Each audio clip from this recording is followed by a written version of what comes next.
Uru, Iboya, Ibucheche, everybody in Cyberland. Shafir Babalao, at least I hope so.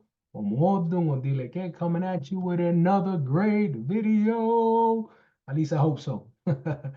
Hey, so again, definitely appreciative to all the viewers out there. Thanks for the likes, the loves, the subscribes on YouTube, Instagram, TikTok.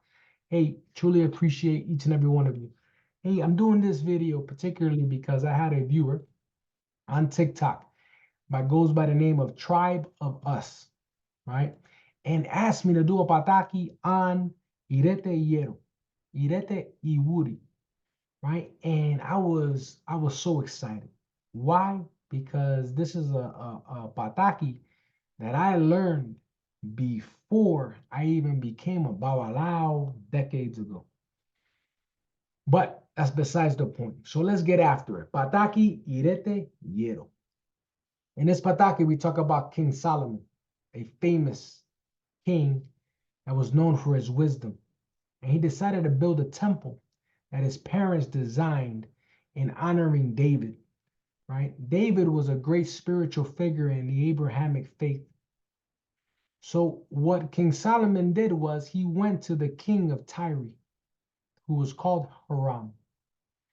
And he asked Hiram for materials and accessories in order to get this temple built. But more importantly, he was looking for a highly knowledgeable architect that was capable of carrying out this project in the utmost respect and harmonious way in order to ensure that this temple had the right spirit and energy in it.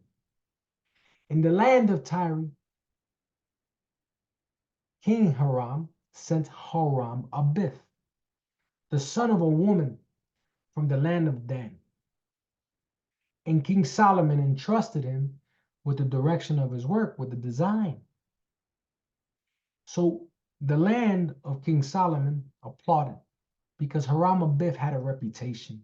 Everybody knew this person to be a person of great merit, of respect, and a great architecture. Now, what Hiram Abith did was once he had his worker force, he began to break his worker force into different categories based off of experience. And based off of the experience in the category you were in, if you have more experience and more knowledge and skills, right, then you will get paid more. And these different categories were called the apprenticeship, right, the fellowship, and then there was the master mason. And these were the three categories. So at the entrance of the temple that was under construction, there were two columns. There was one to the north that had the letter B, and there was one with the letter I. The lower ranked workers, called the apprentice, gathered to receive their salaries in column B.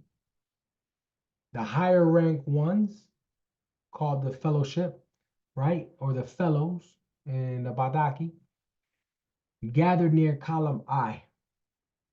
The highest ranking, called the master masons, received their salary in the middle chamber that was established by Hiram Abith, right? The Inner Sanctum, King Solomon's temple. Now, this was a complete harmonious workplace. Hiram Abith was known to be a strong leader, and he kept everything in order.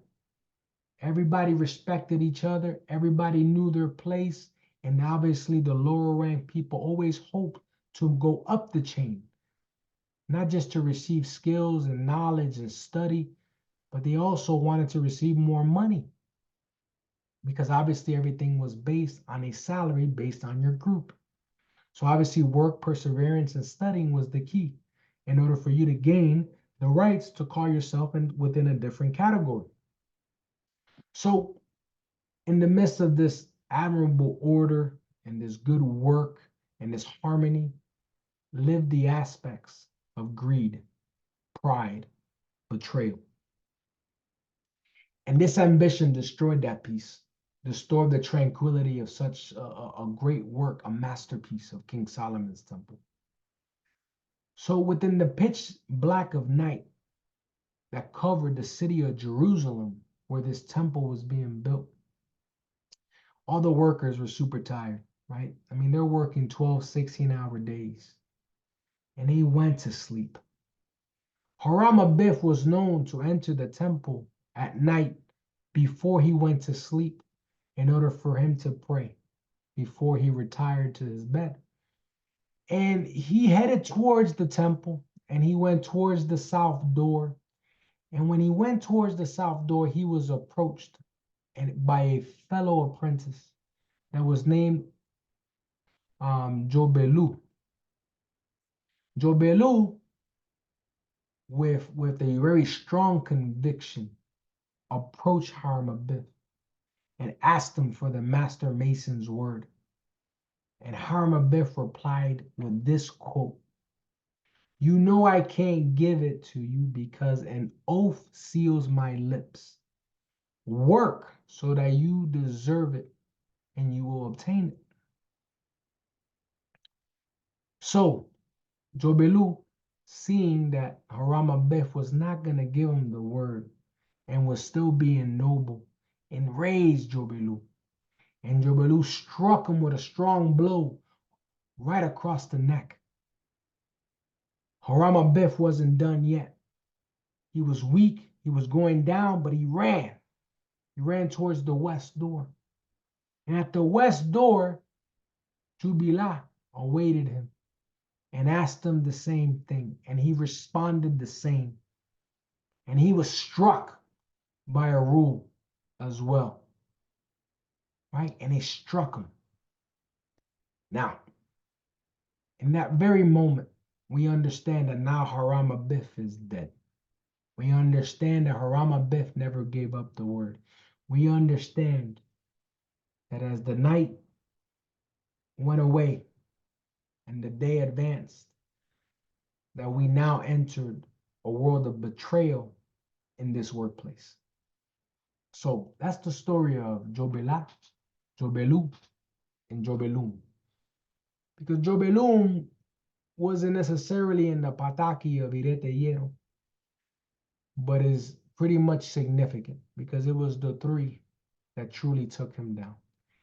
When you look historically, it was three. It wasn't two. And Irete Yero, they didn't go completely into the Jobelum because Jobelum was just another attack on Haramabith.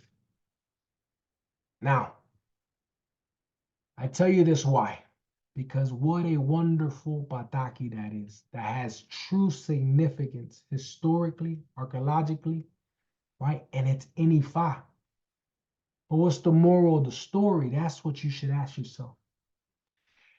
So I say this to say that we have to first acknowledge King Solomon, right? The moral of the story is King Solomon valued wisdom and skills. So King Solomon reached out to another king. Another king advises that Haramabeth is your guy, right? Which tells us that we need to value within our community, within ourselves, the importance of being wise, the importance of being an expert in your field, because that's what leadership will build into, craftsmanship will build into. So it teaches us to value and honor and hone in on our skills. Then we got to look at what happened to Haramabeth, the integrity of the honor of Haramabeth, his refusal to give the master mason's word under threat, right? What does that show? But integrity and honor. It shows the importance of upholding one's principles, commitments, even in the face of danger. You don't see that now. You don't see that too often because that's what separates man from animal. And that's something that we need to remember. And I say man in a generic context because women, animal. But man, you guys get humans. Then we talk about the aspects of greed and betrayal. So what do we know about the greed and the betrayal? We understand that Jobilah, Jobelu, Jobelum. We talk about the aspects that led to the demise of this great architect, Haramabeth. But for what? For greed? For envy? To become traitors? To destroy a community that was building something together that was harmonious, something that was done with the right intentions to honor God, right? When you start to unravel that, you see that these three things begin to corrupt and become that cancer cell within our community. Don't allow that to happen in your community. That's what Ifa is telling us.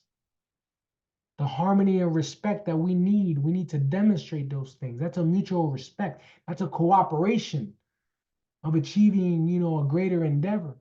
This is how, as a collective effort, we begin to recognize each other for the skills that we have and the experience that we have.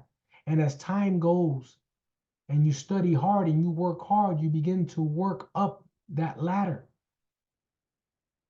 The ladder. Now, when we look at the merits in the hard work, right, we understand, and I said it earlier, work, dedication, merits rather than the deceit of force.